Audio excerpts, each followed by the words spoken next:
Boys and girls, we're ready for chapter 3. Today our word is going to be weave.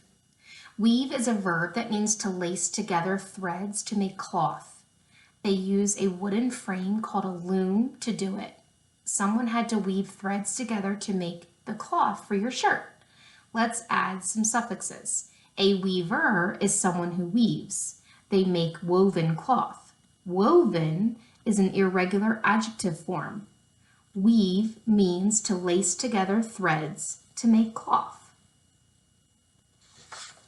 So we have chapter 3 today, and the chapter title is called The Silk Weaver.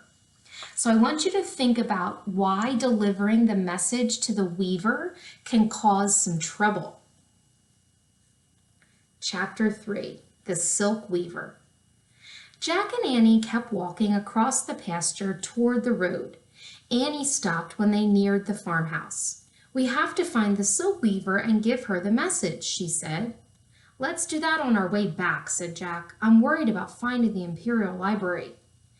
"What if we don't have time?" said Annie. "We promised, and he was so nice." Jack sighed. "Okay," he said, "but let's find her fast, and remember to keep your head down so no one will notice us." Jack and Annie bowed their heads as they headed toward the house. As they got closer, Jack peeked out from under his hat. An ox pulled a cart filled with hay. Men hoed the ground. Women pushed wheelbarrows piled high with grain. "There," said Annie. She pointed to an open porch where a young woman was weaving cloth on a loom. "That must be her."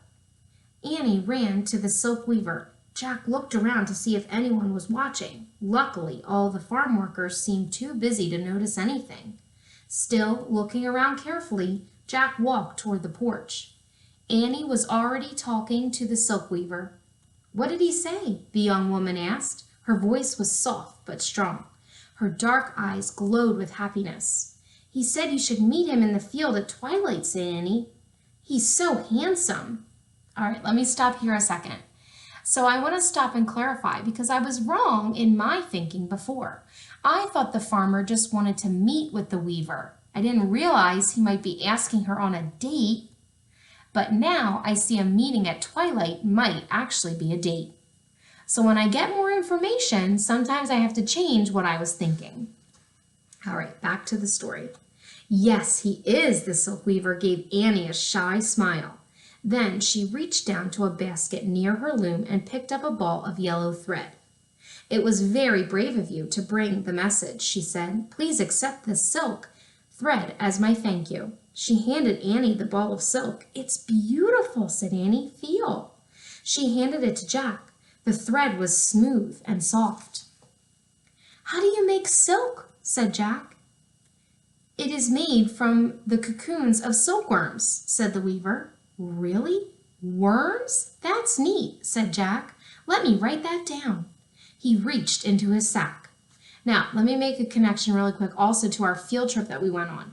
We got to see a little silkworm in one of the cases when we went to Winterthur. All right, so he reached into his sack. "Please don't," said the silk weaver. "The making of silk is China's most valuable secret. Anyone who steals the secret will be arrested. The Dragon King will have him put to death." So here they are meeting.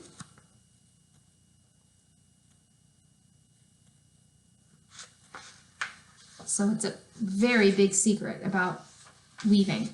"Oops," said Jack. He dropped the ball of silk into his sack. "I think you must leave quickly," whispered the silk weaver. "You have been seen." Jack looked over his shoulder. A man was pointing at them. "Let's go," he said. "Bye," said Annie. "Good luck on your date." "Thank you," the silk weaver said. "Come on," said Jack. They hurried away from the silk weaver. "Stop," someone shouted. "Run," said Annie. So as you reread or listen to this again, I want you to think about why the Chinese would want to protect their way of weaving the silk.